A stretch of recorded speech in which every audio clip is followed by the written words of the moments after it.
Hello. Wow. There you go. It works. Yes, it does. All right. Hi, everyone. Welcome to the library's open mic night.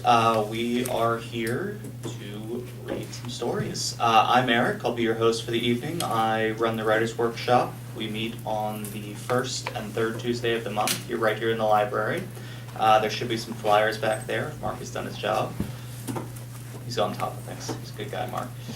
Mark has lured me out of retirement to do this job one last time. I'm getting too old for this. He's agreed to waive my library fines, right, Mark? Right? Sure. Sure, fine. Okay, that's not on the table, so I just want to take my customary payment and just start reading first. After that, I have a randomly selected list. We'll just go down. We're not doing the alphabet this time. There were complaints from the W's and Z's. All right, so like I said, my name is Eric Parmer. I run the Writers Group. I've got a degree in English literature, and I write for fun. So I'm going to be reading from the opening of a new piece I'm working on called Monster Heist. As we go along, we're going to be doing it in 5 minutes. We don't have a lot of writers tonight, so if the timer goes off, just try and wrap up as soon as you can. We're not doing hard and fast rules. No tomatoes will be thrown. All right, so to show everyone that I'm being fair, starting the timer for myself.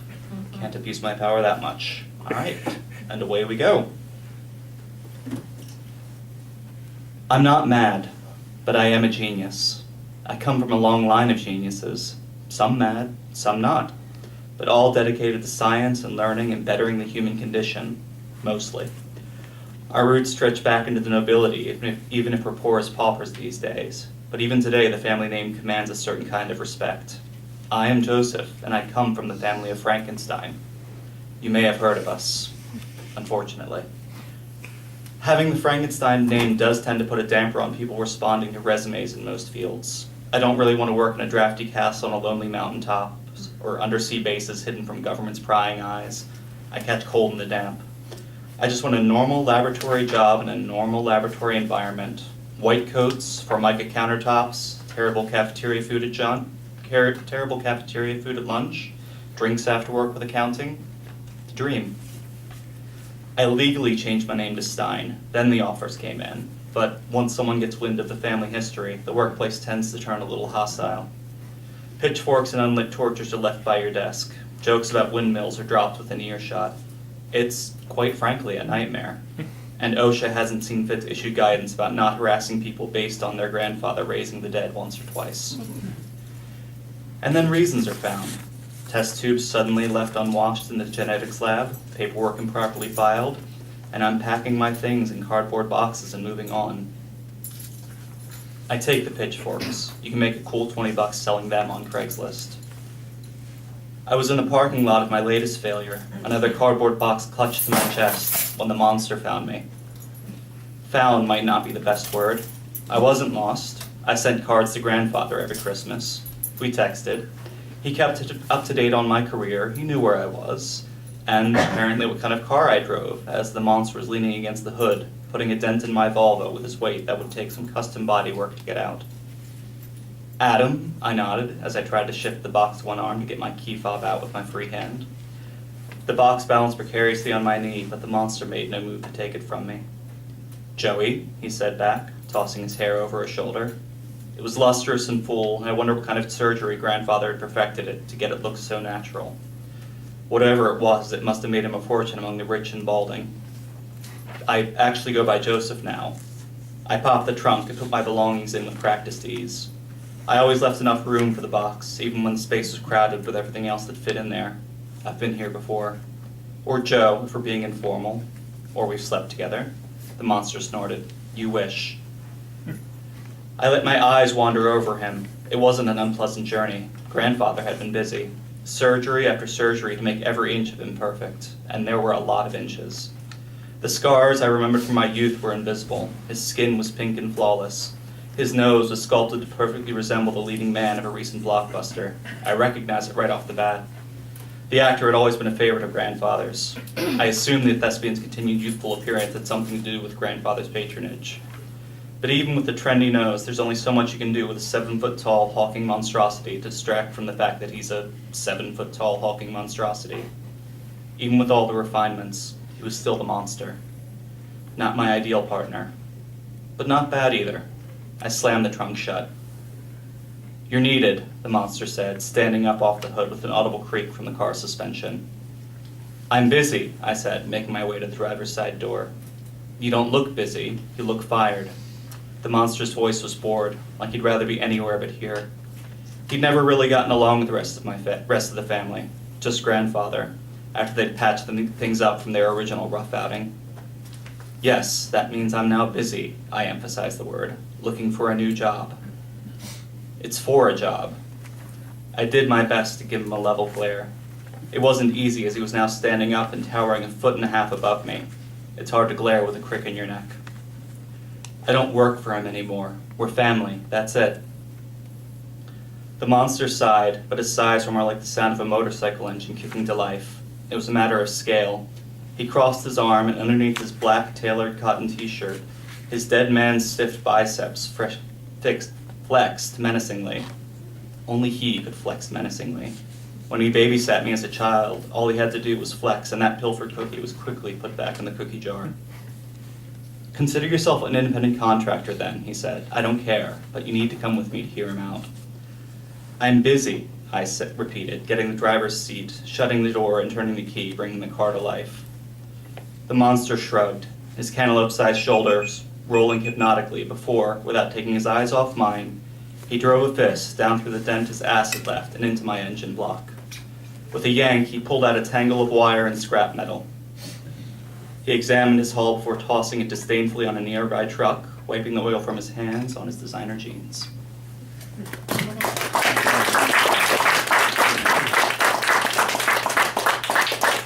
All right, thank you guys. Up first, we have Linda Speckles. She knew she wanted to be a writer since she was about 4 years old. She has a master's degree in writing from St. Joe's, where she studied everything from rhetoric and journalism to poetry. Her passion remains poetry and fiction, and she has published 3 novels on Amazon. Linda.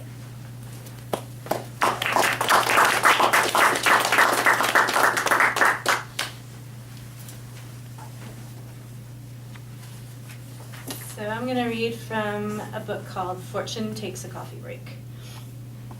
It was a near hit, an almost collision, an oh crap hit the brakes before I hear the crunch of metal on metal and maybe taste my own blood. It would have resulted in injuries. It would have resulted in dealings with insurance companies. It would have resulted in stress and anxiety, and despite insurance, having to pay, and neither one of them wanted to deal with that. And yet, it would have been better if they had collided. They drove off in opposite directions from the would have been an accident scene, their hearts thumping in their chests, convinced that fortune was on their sides that day. But fortune seemed to have taken a coffee break. She was in a hurry that morning, late to the doctor's appointment. She'd been snuffling her way through the day in a state of perpetual worry about her nose. Worry about the noise it was making, worry about it running and not having a tissue, worrying that she would have a big old sneeze. Well, you get the point. That morning, she woke up late, having slept through her alarm clock.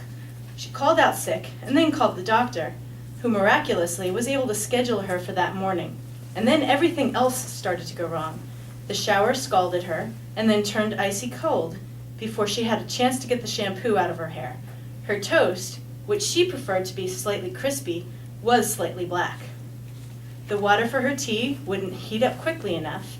She couldn't find her keys, and when she finally did, she ran out the door, forgetting to turn off the stove, so she had to come back in. Now, to add to her concerns, she was worried that her lateness would cause her to lose the appointment, and then she would have to reschedule. Not a logical concern necessarily, but she was worked up.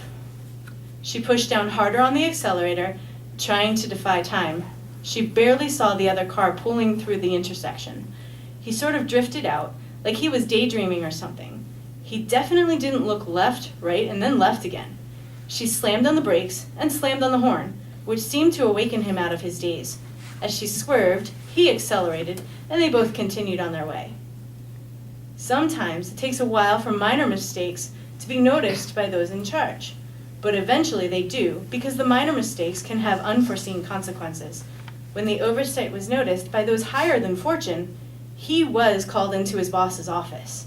Of course, his mistake wasn't noticed for a while because, well, Fortune's boss, Jeffrey, wasn't exactly on top of his job either. Some rumors about a sordid affair with his secretary or something. The details didn't matter. Jeffrey had been distracted and now needed to reprimand his underling. Fortune stood outside the office, trembling a bit as he listened to the squeak, squeak, squeak of the wheel before he finally tiptoed in. Jeffrey boomed. When he was angry, the boom made furniture, floors, walls, and people shake. Even the air in the office shook. "Make it right," Jeffrey said. "Clean it up, and now you've got a bigger problem on your hand, because she's pointy and jaded, not the soft, romantic optimist that she once was. And he, well, just look at the mess that time has made of him. What were you thinking? If I could fire you, I would. Damn these employee and protection rules." Jeffrey's whiskers twitched, and he turned his little hamster face away, jumped back on the wheel. This was the signal to leave. On the way out, Fortune grumbled, "Always on the job, never a day off, can't even have a lunch out. Gotta keep track of all these people, move them around like chess pieces, and I never really cared for games of strategy. Make sure they meet, make sure they get that job, or have sex on that night, because, well, if they don't, he won't be born, and that would surely be a tragedy, because then she won't have someone to love, or if he is born later than he should be, it will just complicate matters, and you'll have to clean up the mess. Blah, blah, blah. No time for a love life either. What if I want something?" And Fortune sat down at his desk, crossing his legs the way he always did when he was deep in thought, and he knew he had to try to figure out how to make everything right, because even though he was unfireable, he still knew he had a responsibility. He adjusted his glasses and started to study his chessboard to figure out his next move. Jane, we will call her Jane, though it's just as easy to call her Liz or Eve or Jessica, for what is in a name after all? A rose by any other name, you know the rest. It's not in the name, but in the person, and a simple oops, and anyone could have a different name. Jane's mother could have been watching when Harry met Sally before giving birth to her, and named her Sally instead. Or Jane's father could have been angry with her mother, denying her the right to have a say in naming the newborn. Perhaps, because of Jane's father's not-so-secret desire to have a boy, she might have been named Samantha or Andrea, a name easily shortened to be more masculine. Any number of circumstances, and her name is not the same. Well, Jane was pointy and jaded, battered a bit too much by pain. Sometimes she wondered how she got to this point in her life, her dreams mostly gone. In fact, she actually slept quite soundly, and the images that might have disturbed her, had she remembered them while awake, stayed submerged.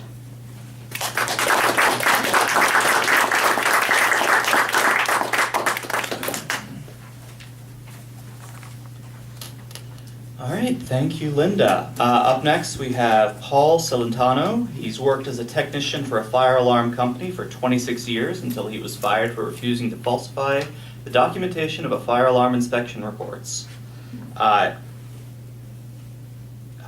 He later worked for another fire alarm company, again as a technician, then worked for an MEP firm as a fire alarm designer.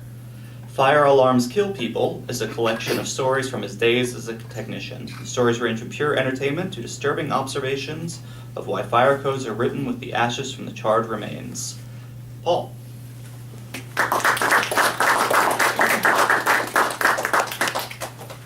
Good evening. First one, oops, there we go. Okay. Let me get a show of hands here. How many of you are authors?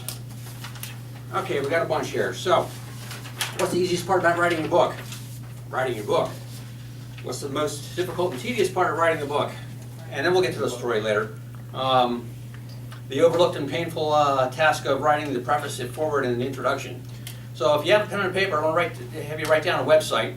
Because when I had to figure out what the foreword and the preface and the introduction were, I was kind of lost. And go to KUNZonpublishing.com. And they had a good article on it. So the preface is how the book came about. And I was working at the MEP firm, and we were trying to beat up a contractor, and they were trying to beat us up, and I came up with a story and how I beat one up on them. And when I say that financially, because everybody's pointing fingers at the end of the project, who owes who money. And so I told him some random story, and I said, you know, I've got a million of these stories, how to write a book on it, and that's how the book came about. The foreword is something that's written by, not you, the author, but someone else who is the author, and the preface would be, I'm sorry, the introduction would be what the author would write about the introduction of the book. The author himself would write that. I wish I had known before I wish I had known that the preface and the introduction were actually different entities, because what I did in mine was I merged them together before I even knew about this, and I actually apologize for never saying that the preface and the introduction, well, there's not really much of a difference. So I just wanted to pass that along before I got started, and I'll just read you a short excerpt from the book. To give you an idea of what happens with a fire alarm system when you're working on it is you have to silence the bells so they don't ring accidentally when the building is occupied, because if you're testing it, you're putting it into alarm, you don't want to ring the bells. So we bypass the bells. And the other thing is, what we do is we call the system out on test, and that means we tell the central station who monitors the system to, look, we're going to send you a bunch of alarms, but don't have the fire marshal show up, don't have the truck show up, because it will get fined heavily if we do that. So here's a funny little story about what happened one day when we promised not to ring the bells. And she set it up as we went to this one school, and we told the principal, look, we're going to work on your system, and she says, you're not going to ring the bells, are you? And I said, well, you know, I can't promise you that, so I can promise you we're not going to ring the bells, but I can't promise you they're not going to ring, because I know better than to trust the fire alarm panel, because what it's going to do is, it's just like a horse, you never know what's inside its head. So, we finished our work, and Brad and I weren't stupid. They sent another technician with me, which was rather rare. We'd just been both through another grueling summer season of rushed construction schedules in an effort to get the school projects completed in time for their opening days. Lots of overtime, many endless days, and too many missed happy hours. It's 2:45, and all we need to do is get a signature and go home early. So we were standing in front of the fire alarm panel with our hands in our pockets, deciding what to tell our dispatcher so we could place a hooky. And then the bells rang. I looked at Brad. His hands were in his pockets. Brad looked at me. My hands were in my pockets. I could see that Brad had not initiated the alarms. Brad could see that I had not initiated the alarms.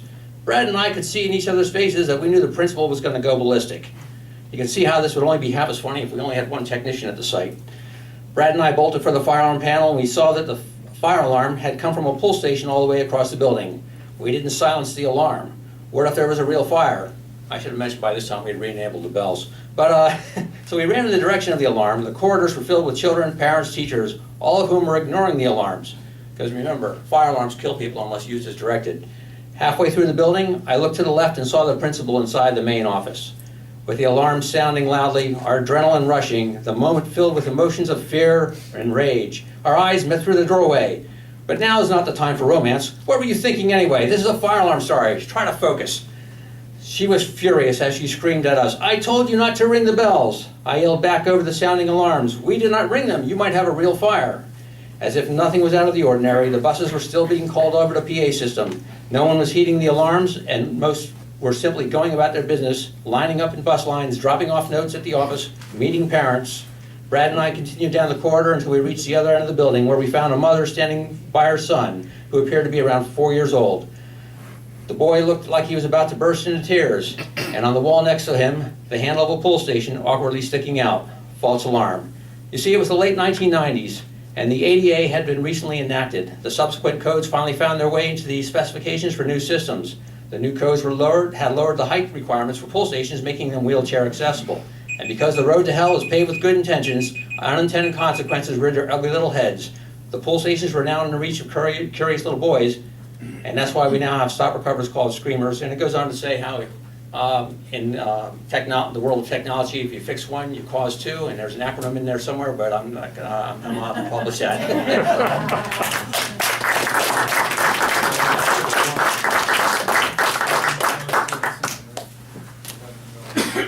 All right, thank you, Paul. Up next, we have Monty Milne. He is a poet who hails from the blue skies and still waters of Port Providence, PA. He is a creative soul who lives a creative life. He's published 6 books of poetry and prose in 2017 that contain almost all of his poetry and prose written from 1987 till then. His current writing project is an epic poetic novel. Think Led Zeppelin meets the Inferno. Monty.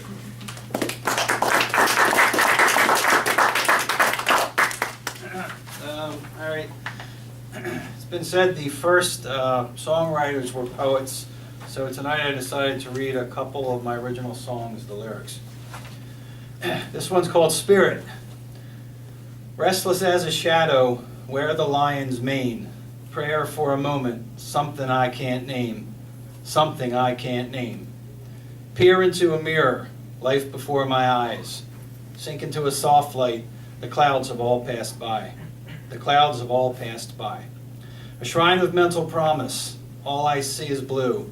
Rolling in the grass, thinking thoughts of you, thinking thoughts of you. Peaceful is the man, structured in his spirit. Whatever is my flag, I'll always stand near it. I'll always stand near it. Exploding visual sights, capturing the moment. Learn from our mistakes before we pay atonement. Before we pay atonement. Music envelops me. It's a driving hard sensation. Whatever comes to pass, I ain't scared of no damnation. I ain't scared of no damnation. This is called Butterflies in Heaven. Sweet brown eyes, so soft with care, I'll always remember the love you shared. I watched your sun rise, then move to midday. In your summer sunset, you passed away. You lived your life hard, you lived your life well. You left me fond memories and great stories to tell. You were all that is good, you were all that is right. The stars shone brighter on that sad summer night. I know that you're up there happy, sitting watching butterflies in heaven. In your youth, you loved to explore, and in your old age, you would not ignore the wonderful sounds I never could hear. Your passion for life is something I hold dear.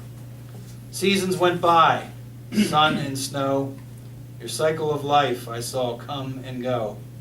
You're still in my thoughts, you beat in my heart. A love at this level never can part. I know that you're up there happy, sitting watching butterflies in heaven. Live your life for day and night. Live your life if you're wrong or right. Live your life with all your might. Live your life and let it take flight. This one is called Richard Shouldn't Play with Dead Things. Richard shouldn't play with dead things. Richard shouldn't play with dead things. When he was a boy, he spent his time alone.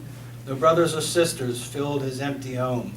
He happened to be the only kid on his block, so he kept company with twigs and shiny rocks. But one day he found a worm burned dead by the sun. He picked it up and twirled around and had a ton of fun. And his parents would pout and silently shout, Richard shouldn't play with dead things. Richard shouldn't play with dead things. He'd board a yellow bus and go to high school, and the jocks and the dorks would say he wasn't cool. He couldn't keep step with the marching band. In gym class, he couldn't hold a headstand. And another day passed, ignored by the girls, so in science class, he danced with dead squirrels. And his teachers would grumble and silently mumble, Richard shouldn't play with dead things. Richard shouldn't play with dead things. But someday I'm going to be someone. I'm going to be the center of everyone's fun. No one's going to talk behind my head. I know what's alive and I know what's dead. Nowadays he's done with worms and squirrels. He keeps his morgue filled with beautiful girls. And they look at him and pout and loudly shout, Richard shouldn't play with dead things. Richard shouldn't play with dead things. And this one, last one is, I wrote this 2 days after 9/11. It's called America Rocks. In terrible days and horrible shocks, always remember that America rocks. When the enemy aims and the trigger cocks, always remember that America rocks. Cowardly monsters won't break our locks. Always remember that America rocks. We have the right to think outside the box. That's how I know that America rocks. I am American. I know I'm free. I will not be frightened from sea to shining sea. Our different cultures have endured hard knocks. Always remember that America rocks. From farms and mountains to city blocks, always remember that America rocks. In the beautiful skies and harbor docks, always remember that America rocks. Freedom ticks forever, I can hear the talks. That's how I know that America rocks. I am American, I know I'm free. I will not be frightened from sea to shining sea. Thank you.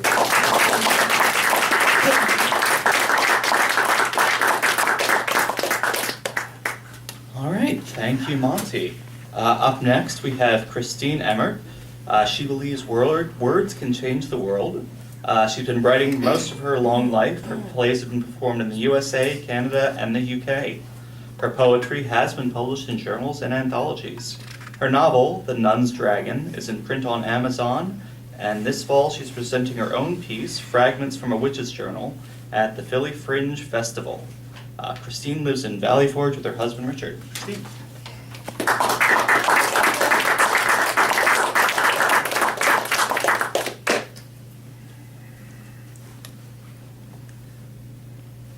Okay, hi. Hello. I just feel like because we had a really horrible event today in the world, just to make mention, any of you who never saw Notre Dame, I'm so sorry if you missed it. It was a beautiful place. These two pieces that I'm reading are from Fragments of a Witch's Journal, which I'm going to do at the Philly Fringe Festival. And the first one, I'm gonna put this down a little more, is called Mother. She told me she found me crying, sitting on the woodland floor, naked and dirty. I was a child, a babe in the woods, literally. I loved her. Her skin was like the texture of toads and snakes, and the deep red of her eyes was my setting sun. She lived with cats and ravens and one dog who guarded me like the jewel she told me I was. But she warned me our time together would be short, and it was. They came for her from the village, and she hid me in a cupboard where I heard her cries as they dragged her away. And when I emerged, the animals were gone as well, except for one wise raven who landed gently on my shoulder as I wept late into the night. She told me she had many names as lives she'd lived. The one I loved to call her was Mother. Her blood-red tears ran from her eyes when I first spoke the word. She told me not to try to find her in that last frantic moment. Go the other way, she urged. The village has no place for you. And again I was crying and dirty, but I was no child now. The man in the woods. He showed me his marks, which matched my own, but he had differences in his body. He was shaggy. At first I thought him a bear. He spoke my language. He gave me a fruit of such sweetness that I thought only of sucking it dry. And he showed me other things as well. When he kissed me, he put his long forked tongue down into the cavity of my throat. It dried out my mouth. After he left, I ran to the spring that bubbled out of the hillside and drank until my body swelled. I looked for him today under the tree. I have been looking for him for years now. He said his name was Lucifer. Okay, thank you.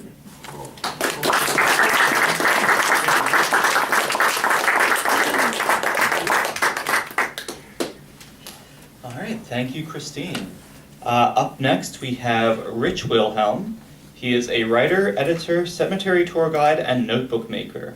He has just become a contributing music writer for Pop Matters website. Rich lives in Phoenixville with his wife Donna, sons Jimmy and Chris, and dog Jolie. Rich.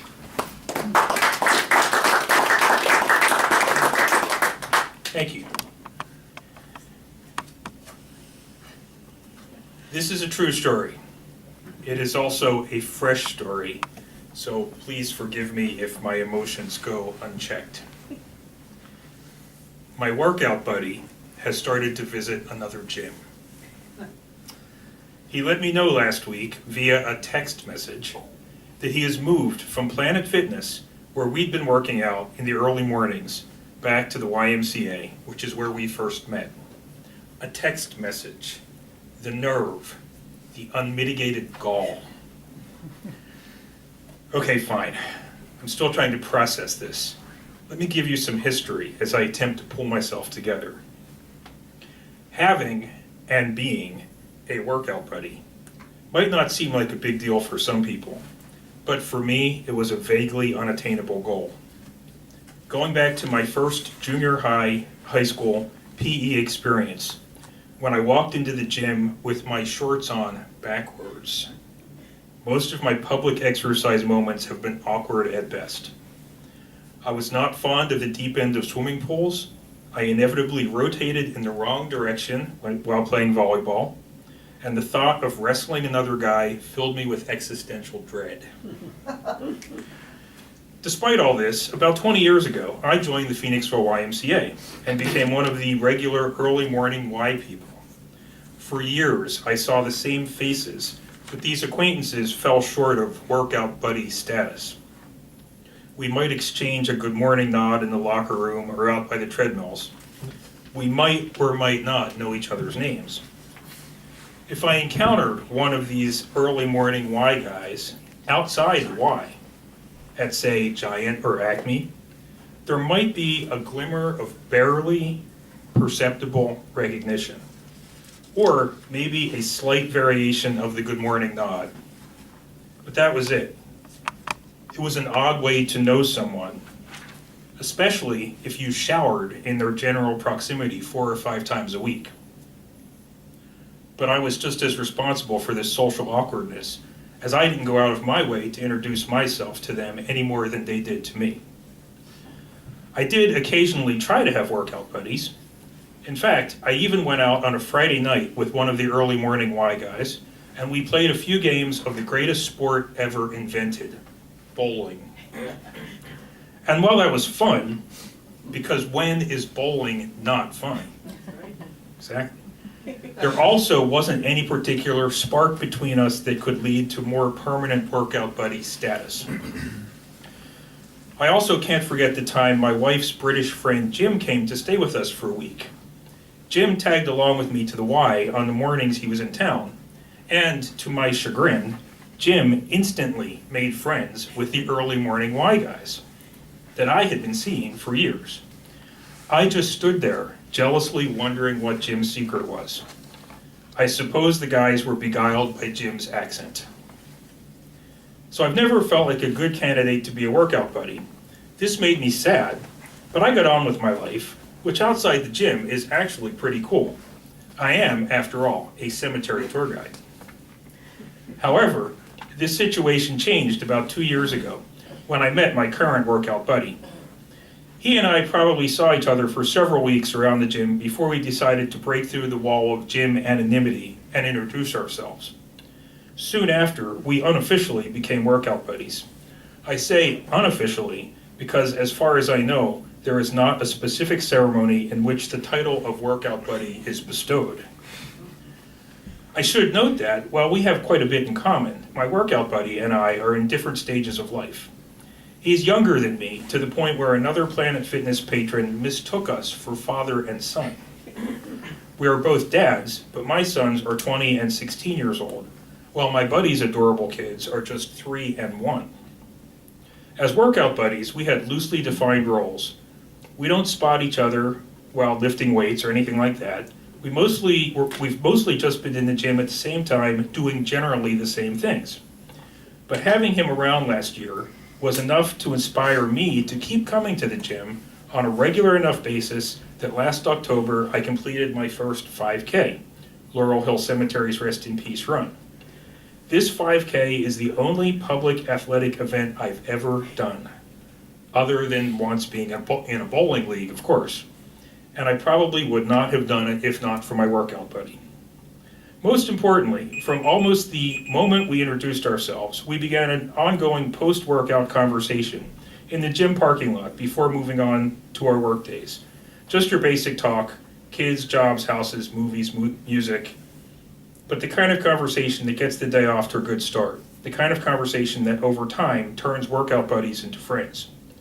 Now though, my workout buddy has renewed his family membership at the Y, so his children can take advantage of the swimming pools and classes there. But I have been there and done that when I was a younger dad. With a grown and a nearly grown kid, it doesn't make sense for me to go back to the Y, at least not at the moment. So last week, in the short run, I lost my workout buddy, and I'll miss our morning routine. But in the 2 years that I've known my workout buddy, I've gained a good friend in the long run. That sounds like a huge net gain for me. Maybe we'll go bowling sometime. Thank you.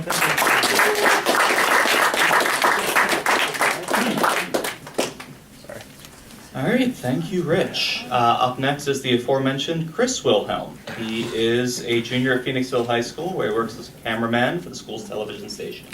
He is also an artist and enjoys walking around Phoenixville. Chris.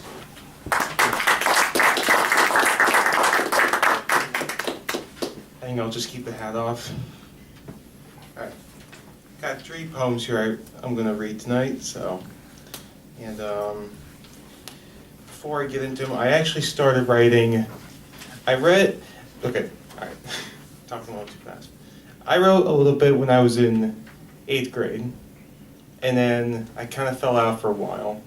But it wasn't until a few months ago that I kind of got back into it. So I'm gonna read 3 different poems I've written in the past couple months.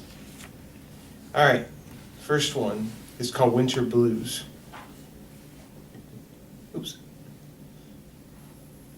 It's the day after the big snow.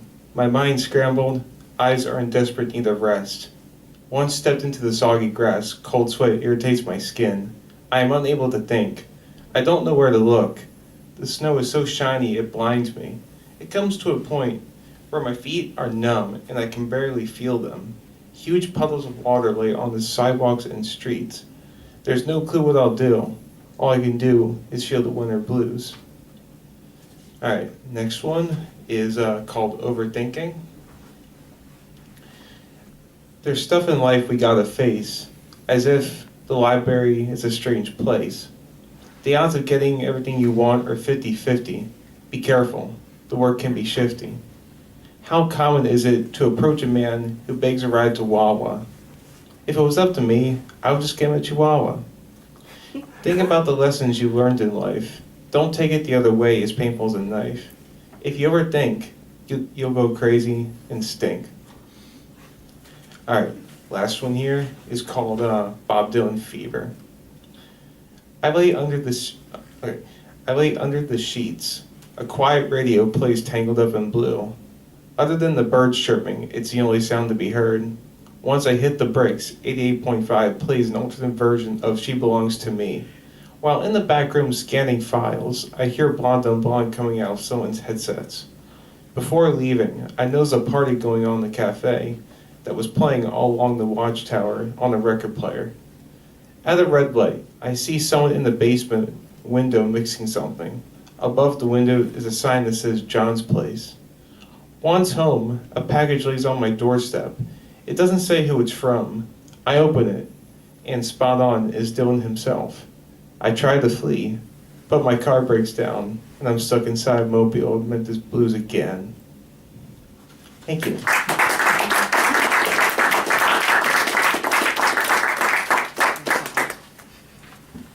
All right, thanks, Chris.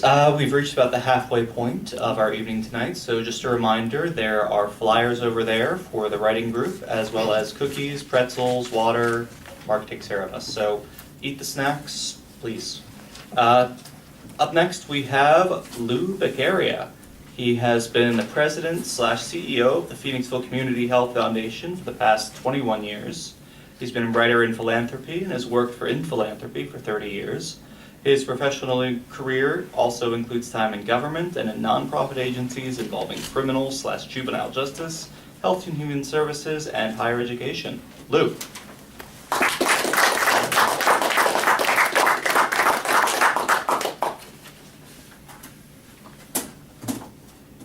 Good evening, everyone, and thanks for the opportunity to do this. The book I'm going to be talking about is My Journey in Philanthropy, and it's my first book. It's self-published, and it's a combination of things. It's a memoir, and it's also 14 essays, reflective essays, and I'm going to read one of them. And also true stories. The true stories are funny, interesting, quirky, unusual things that have actually happened in the world of philanthropy. And I wanted to write about those because a lot of people think that philanthropy kind of could be a dry kind of a thing and not much humor in it, but there's a lot of humanity in philanthropy. So why did I write the book? For one, it was a personal challenge. I've always been a person that liked to challenge myself rather than challenge other people. So it was a challenge to see, can I do it? Kind of a bucket list thing. It was cathartic. It was a way of purging some emotions. And there are some, in the course of my 48-year career in working world, 30 years in philanthropy, there were some ups and downs. And so it was a way of kind of dealing with the emotions involved in that. And it was a way of giving back to my profession, which has been a big part of my life for 30 years. And was also a way of trying to influence and help the young professionals who were coming after me. It was an attempt to try and show perseverance in the face of adversity and some roadblocks. And it was an attempt to educate, to show how rewarding philanthropy can be, and to influence mindsets that we're all philanthropists. And a lot of people think that philanthropy only involves large sums of money. We think of philanthropy, we think of Andrew Carnegie and the Rockefellers and so forth, but there are many different forms of philanthropy, and you don't have to be rich to practice it. And then lastly, just for the enjoyment of writing. I've always enjoyed writing, and but this is my first attempt at at writing a book. I'm going to read from. I lost my place here. Yeah, here it is. One of the essays is called Philanthropist. Oh, and in the course of this book, I invented a new term called philanthropoid, as distinguished from a philanthropist. Philanthropists and philanthropoids, what's the difference? If we look across the landscape of philanthropy, we will see that the field is made up of people from many walks of life. Some are conscripted into it by virtue of their own personal wealth or their family backgrounds, and they become philanthropists. Others inadvertently fall into it and become philanthropoids, like I did. I answered a blind ad excuse me, in a newspaper in the spring of 1980 for a program manager, and it turned out to be an ad placed by an executive search firm for the Pew Charitable Trust of the Glen Mead Trust Company, one of the 5 largest foundations in the world at the time. These latter people I have come to call philanthropoids. What in the world, say you, is a philanthropoid? In my own tongue-in-cheek way, I make the distinction philanthropically between those who give away their own money and those who give away the money of others in the public interest. In my lexicon, a philanthropist, as we all know, is one who gives away his or her money, be it in large form, in large sums or in very small sums. It makes no difference. It's theirs. They inherited or they toiled in the vineyard to accumulate their largesse, no matter how large or how small. They are giving it away with a purpose to help make a difference in an area of personal importance to them, such as the arts or health or education, or human services, the environment, or whatever they see fit. On the other hand, a philanthropoid is a person, like myself, who has had the good fortune to be employed in a public, private, or corporate foundation, or by an individual philanthropist, to do the important interaction with the nonprofit community benefit agencies who provide their mission-driven services. This involves the necessary vetting of nonprofit agency grant requests in the interest of good stewardship, accountability, fiduciary responsibilities, and the support for the community. In other words, philanthropoids tend to be the staffing arm of the philanthropy field. My personal belief is that neither philanthropists nor philanthropoids should take the money into, should take the journey into the philanthropy field. Finish it? Yeah. Unless they wish to create change in the world, or at least in their community. As my late father used to say, don't just take up space in your life, Lou. Do something to make the world a better place. The space that we occupy and the lifestyle that we live as philanthropists and philanthropoids is gracious, lucrative, and cushy by many standards. We should not take it for granted. We have a moral obligation, in my view, to use this gift, and it really is a gift, for the benefit of others. My rationale for saying this is that the field of philanthropy is a rarefied and a privileged one that only a relatively lucky few of us get to experience. Only about 1% of the foundations in the United States, for example, have any staff at all. Many philanthropists and philanthropoids practice outside the normal structure of foundations. Those who do not have a passion to be difference makers should not clog up the road for those that have the passion to take the journey and use the philanthropy platform to make change for the better. My suggestion would be for these road cloggers to employ the services of a local community foundation via a donor-advised fund, for example. Community foundations are known for their passion to be difference makers in their own communities that they know so well. Because we have limited time as philanthropists and philanthropoids to travel on this journey, it is incumbent upon all of us to make the best of it and to try to be change makers every day. I'm sorry I don't have time. I was going to read some of the funny stories, but if you want to breeze by or see me afterwards, I'll be happy to tell you some of the funny stories. And he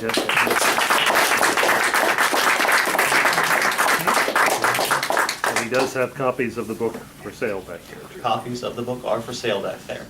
All right, up next today we have CJ Hendrick. He is a 31-year-old with an associate's degree from Montgomery County Community College, and he processes invoices for a company King of Prussia. CJ.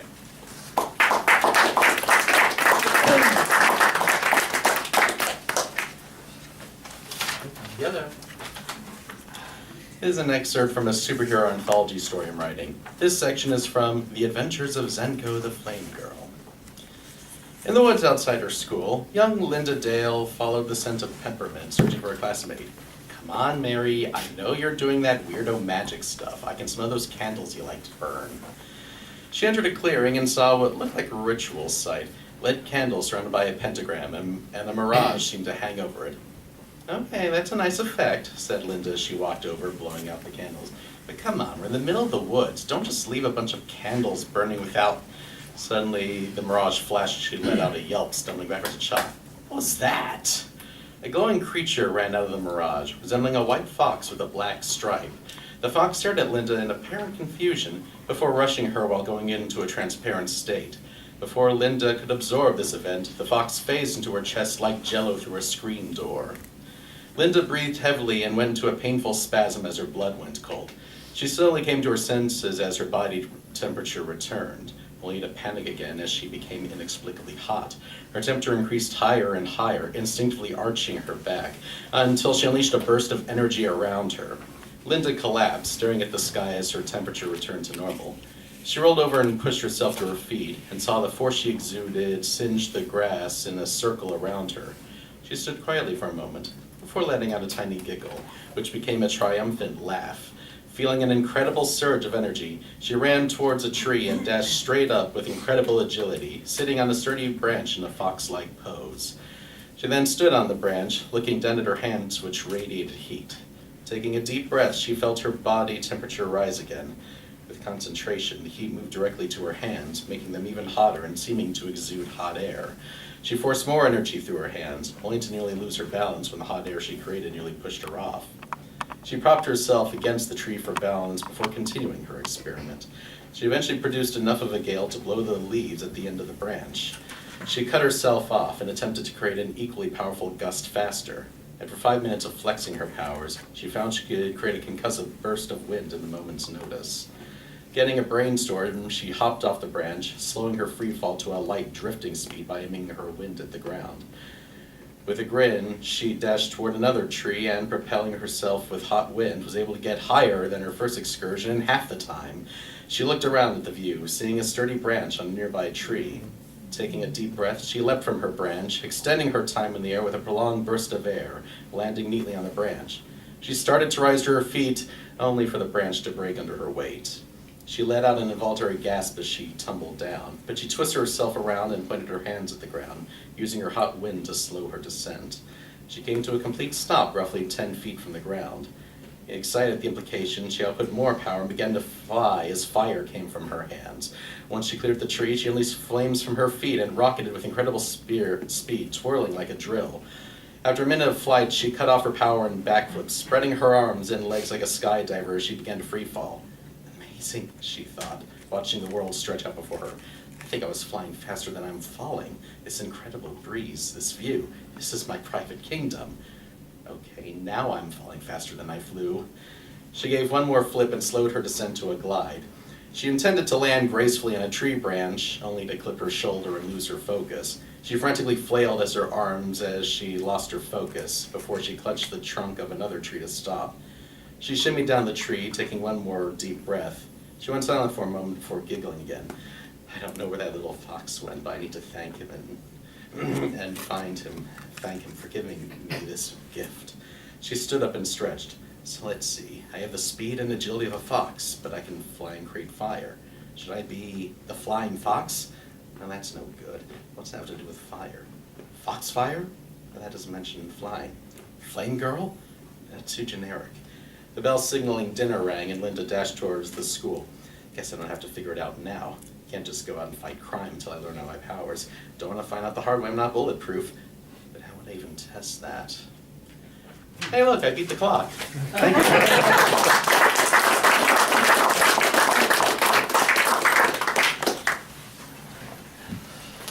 All right, thank you, CJ. Up next, we have John Dobbin. Beginning in 1979, Dobbin has published 22 short stories in Ellery Queen's Mystery Magazine and Alfred Hitchcock's Mystery Magazine before his first novel, Neon Dragon, dealing with the Chinese Tong in Boston's Chinatown, was published by Ocean View Publishing. Subsequent legal thrillers include Frame Up, Black Diamond, Deadly Diamonds, and Fatal Odds. Neon Dragon is currently being made into a movie. John.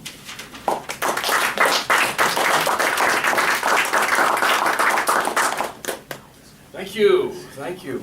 Mark, thank you for the invitation. This is fun. Really enjoying this, really enjoying everybody that read. There's a lot of talent in this town, isn't there? Good heavens. Well, anyway, this is I thought I'd read the opening chapter of a book. This is the fifth in the series. It's called Fatal Odds.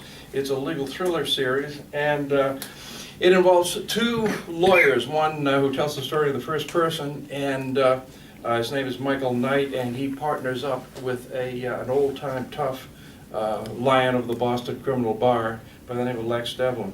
This is the fifth novel, and it deals actually with what I found on research to be the second largest crime among organized crime gangs throughout the world and terrorist organizations, and that is the trade in endangered wild animals. It starts at a horse race, and it goes like this. The mantra that once, excuse me, they're my words, I shouldn't stop. The mantra that has soothed the furrowed brows of criminal defense attorneys from the early days of the Old Bailey to current days in Boston's Suffolk County Superior Court is simply this: the lawyer always goes home.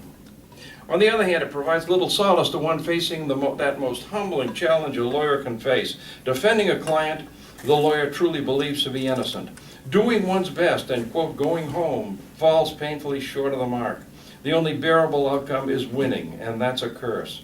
That curse crowned a particular morning that began with a phone call at 5:45, shattering the first moments of actual sleep I had managed all night. I'd spent the prior 6 hours playing and replaying an event of the previous day that I could not drive out of my consciousness. The previous day, the horses were approaching the gate for the fourth race at Suffolk Downs. I was at the track to watch two jockeys I'd known nearly as brothers since their early teens. Roberto and Victor Mendoza were born to my mother's sister on the sunny isle of Puerto Rico. In something of a rescue mission, my mother and I had brought them over in their teens to live with her in what was then the Hispanic bastion of Jamaica Plain, frequently referred to by other Bostonians as Jamaica Spain. Both boys had worked with horses in Puerto Rico since the time they were big enough to wield a mucking rake. Again in the form of a rescue a few years later, I got them off the gang-dominated streets of Jamaica Plain and onto the backstretch crew of a horse race trainer of enormous talent and even greater heart, Rick McDonough.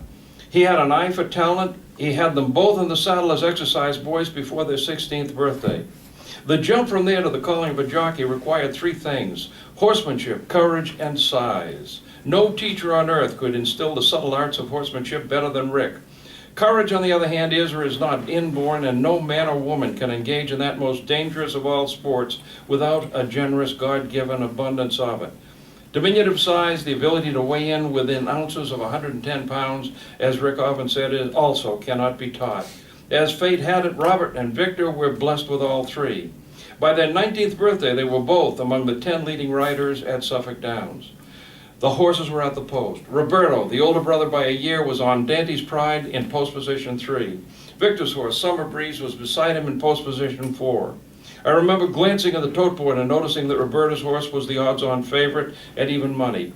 Victor's horse was the second favorite at 3-2. All the other horses in the race were there hoping for a miracle for third money. I was at the rail as the horses approached the gate. I gave both boys the thumbs up and got a smile and nod from each of them. Victor's horse walked smoothly into the box like a pro. I noticed that Roberto's horse balked and pranced in front of the gate until two assistant starters locked hands under his tail and urged him into the gate. Nothing particularly unusual. Their thoroughbreds are frequently born high-strung. I was glued to the 3 and 4 post positions during that time-stopping pause while the starter waits for every horse to have all 4 feet planted and head straight. I could almost feel the adrenaline rush that courses through every jockey in the gate. Then the break, the ear-splitting bell, and the clang of metal gates flying open. In a split second, the guttural breaths of horses, driving powerful hips and legs in a burst of acceleration, spraying showers of dirt, were punctuated by the yips and yells of the jockeys. I half walked, half ran down the rail. My eyes were glued to the brothers. Victor's 4-horse broke fast. He was even for the lead with the 5-horse on his right. I saw Roberto's 3-horse stumble, leaving the gate. He struggled to gain footing through the first 5 strides. By 20 feet out, he was still not at full balance, but only half a length short of Victor's horse to his right. Then it happened. What I kept seeing over and over that night for 6 hours of abortive sleep. For some reason, Victor's horse shied. He veered to the left. He cut into the path of Roberto's horse. I heard the sickening click of metal shoe on bone. In an instant, the front legs of Roberto's horse crumbled beneath him. The horse tumbled forward, head into the dirt and body somersaulting forward on top of the flailing body of Roberto. The other horses continued to race while the double sirens of the ambulance for Roberto and the med van for the horse screamed down the track from behind. I wanted to vault the rail and run to him, but the medics were on him before I could make a move. They encased his motionless body in an inflatable brace and got him into an ambulance within 30 seconds. The others were able to lead his horse into the van. Both horses cleared the track before the other racers came around the second turn. My strongest urge was to run to my car and drive to the Mass General Hospital, where they take seriously injured jockeys more frequently than we want to think. Instead, I ran to the finish line to wait for Victor. Victor's horse crossed the wire in first place, 3 lengths ahead of the second horse. When he was able to look around after the finish, he realized that his brother was missing. He was the first one back to the unsaddling area after a sharply foreshortened run out. He stopped, unsaddled, and weighed in within minutes. I yelled to him. He jumped the rail to come over to me. I told him what I'd seen, and we ran to my car. We arrived at the Mass General emergency room in time for a doctor to call to us over his shoulder. He was following at a run the motionless form of Roberto on a cart headed, we assumed, into surgery. Stay in the waiting room. I'll let you know as soon as I can. Doc, is he breathing? So far.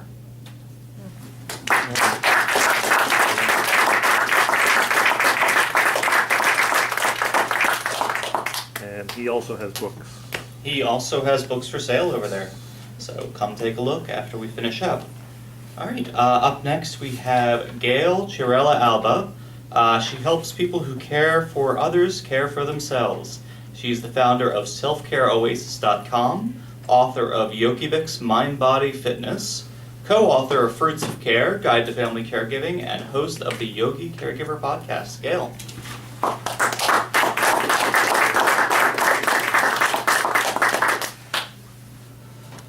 Thank you. So I am a teacher by nature and a guide, and my work is memoir, opening my chapters, and this particular one is from my third book called The Yogi Caregiver. My work is an effort at bringing mindfulness and body, physical and mind, together. So this is called The Good Death. Death is my new favorite subject. Not that I've become maudlin contemplating its value as a companion. Rather, I found the topic perfectly suited to my expansive nature and ripe for exploration, like a new frontier. I'm sitting on my yoga mat, a familiar practice since being introduced to Paramahansa Yogananda and BKS Iyengar as a young woman. I appreciate the effects of a lifetime of teaching that fill the nooks and crannies of my heart and soul. Let's move to Shavasana, I say at the end of class, extending the invitation to lie down on the mat in corpse pose. One could say it's a time to relax after a nice series of stretches. You can also know it prepares you for the ultimate transition. My Irish Catholic family never quite understood my fascination with yoga, though my father could certainly get lost in his own interests. He met my mom when they were just teenagers, and they lived through the Great Depression and World War II, where he served on a B-29 as an Air Force bombardier. He told the story of a mission on a soulless night when, after dropping their payload of bombs, his plane got turned around during the return flight. In all their while over the ocean, the crew didn't know whether they were headed toward land or flying further out to sea. It was all up to the navigator to get them home, a new recruit who was just a kid, and it was his first mission besides. A storyteller like me, my father liked to share this particular memory along with anything else related to the war. I've heard that some men don't like talking about that at all.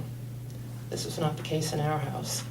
War-related stories could and did dominate most every discussion and often lasted late into the night. At 16, when I learned to drive our big green Buick Riviera, my father would warn me not to leave the house without a map.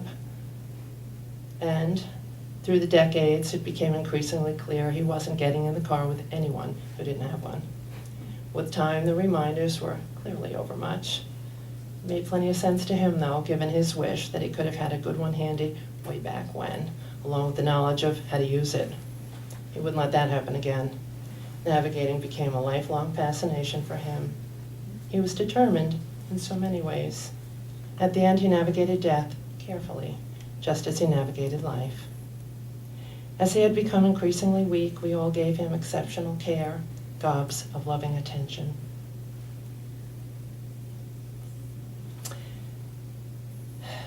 It was no surprise to any of us that he was dying now. It had been a slow and arduous path, and here we all were. He was choosing to forgo more treatment, finally. Even the doctors agreed, no more trying, just one more thing. Remaining friends had all said goodbye, and close family were doing just that. We were letting him go, but perhaps not really. As is often the case, amidst gentle cycles of transition, when every moment could be the moment, it's hard for loved ones to know when to stay alert and when to get some rest. And on this evening, those who clung to his side needed rest, some more than others. Mom. He was sleeping so gently, so peacefully. A calculated risk occurred. We would go to my sister's house nearby, leave the grandchildren there, grab a bite, return Mom to the night shift. Oh yes, that was when his stealth transition occurred. Not a surprise really, but a shock nonetheless. What was expected was not expected right then. It went through us like a jolt. When the call came just minutes after we'd bundled Mom up for that tiny space of time.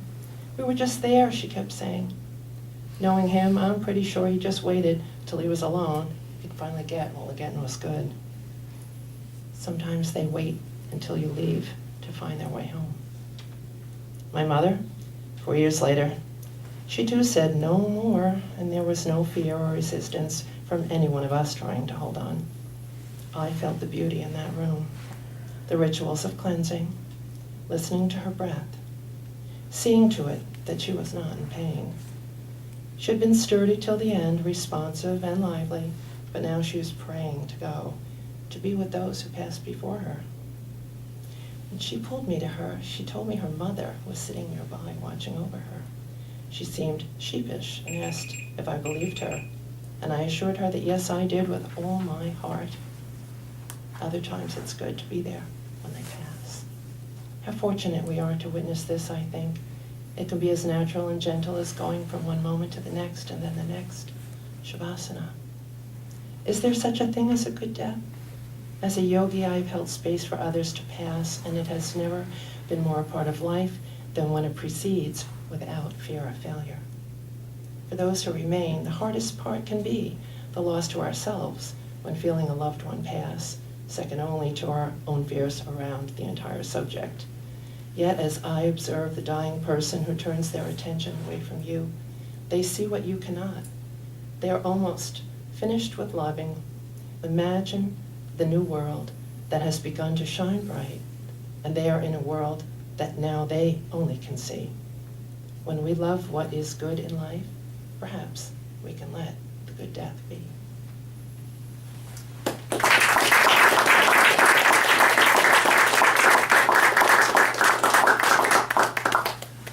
All right, thank you, Gail. That concludes the program for the evening. Once again, please help yourself to snacks, flyers. Please buy a book or two if you feel the need, and hope to see you all next time. Thanks, everyone.